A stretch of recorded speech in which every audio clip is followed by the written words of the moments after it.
শুনছিলাম অপোজিশন নাকি একেবারে কোমর বেঁধে লেগেছে। ওই নিউজ চ্যানেলে প্রিপোল প্রেডিকশনগুলো দেখছিলাম।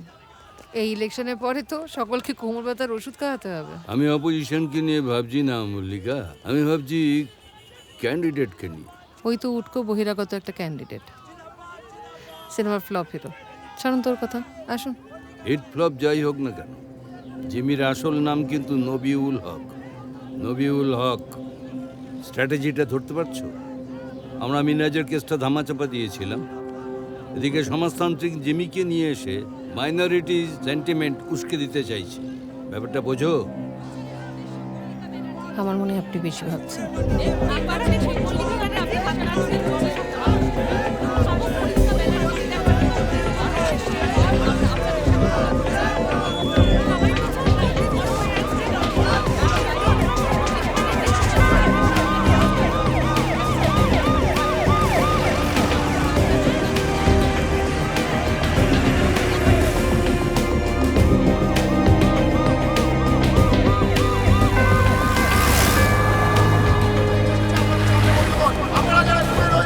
আপনারা কাছে রয়েছেন, আপনাদের কাছে এসে পৌঁছেছে Bangla superstar blockbuster hero Jimmy.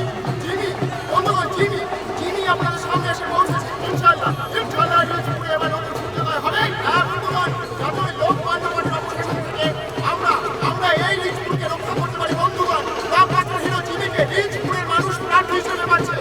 আপনারা দোয়া করবেন, আপনারা সাথে থাকবেন, যাতে করে লোকমান্য অপোজিশন থেকে রিজপুরকে রক্ষা করতে পারা যায়। বন্ধুগণ, ব্লকবাস্টার হিরো জিমি আজ আপনাদের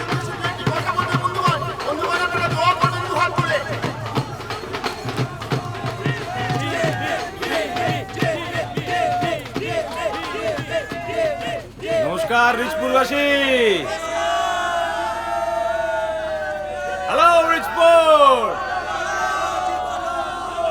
কেমন আছেন আপনারা? আমি চলে এসেছি, আপনাদের লাভার বয় জিমি। আজকে আপনাদের এতটা ভালোবাসা পেয়ে আমি আমার সুপারহিট সিনেমা থেকে আপনাদের জন্য একটা বিখ্যাত ডায়লগ বলবো, যেটাকে আপনারা এতটা ভালোবাসা দিয়েছেন, এতটা পছন্দ করেছেন। শুনতে চান? শুনবেন নাকি? শ্বশুর মশাই, আমি আপনার দিব্যি খেয়ে বলছি, আপনি যেখানে যেখানে রক্ত ছিটিয়ে দেবেন, আমি সেখানে সেখানে প্রেমের গোলাপ ফুটিয়ে তুলব। শুধু নামটা মনে রাখবেন, প্রেম।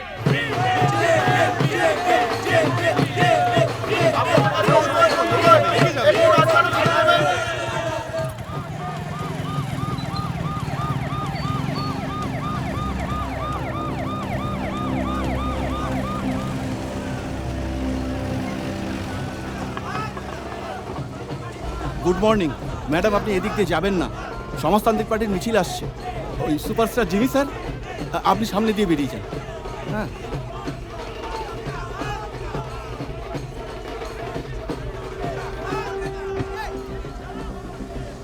মিনাজের কেসটা রিওপেন করুন রাজেশ্বর দা।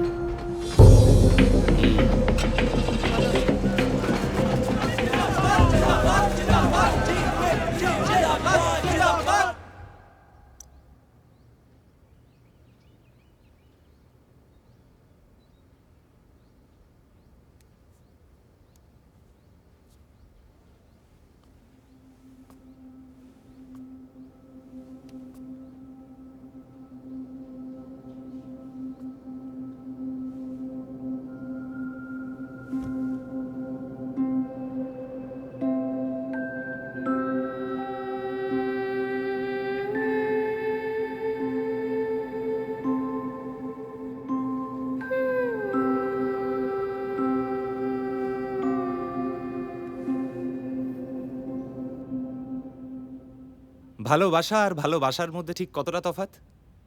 ছুঁতে না পারা নেসেসিটিগুলোকে বাকি পৃথিবী তো লাক্সারি বলবে, কিন্তু আপনি কি বলবেন যখন আপনার সঙ্গে আপনার প্রিয় মানুষ আপনারই ব্যালকানি থেকে সূর্যাস্ত দেখবে? গঙ্গামহল, সাধ ও সাধ্যের টাগো পড়ে আপনার শান্তির ভালোবাসা।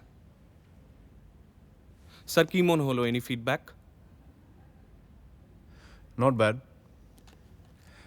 কিন্তু 60 লাখের শ্রাদ্ধ নিয়ে 2.5 কোটির ফ্ল্যাট কিনতে চাওয়া ফ্লাইং বায়াসদের ভিড় বাড়িয়ে লাভ আছে কি? এন্ড পোর্শনটা রিশুট করো। Okay sure sir.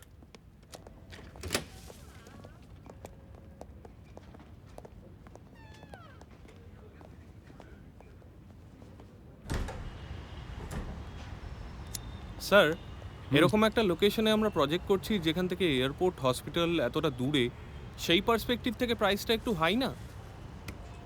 রোহিত, যে বাঙালি 15-20 বছর বিদেশে হাড় ভাঙা খাটুনি খেটে টাকা জমিয়েছে, সে গঙ্গা দেখতে শোভাবাজার আর বাগবাজারের ঘাটে যাবে না।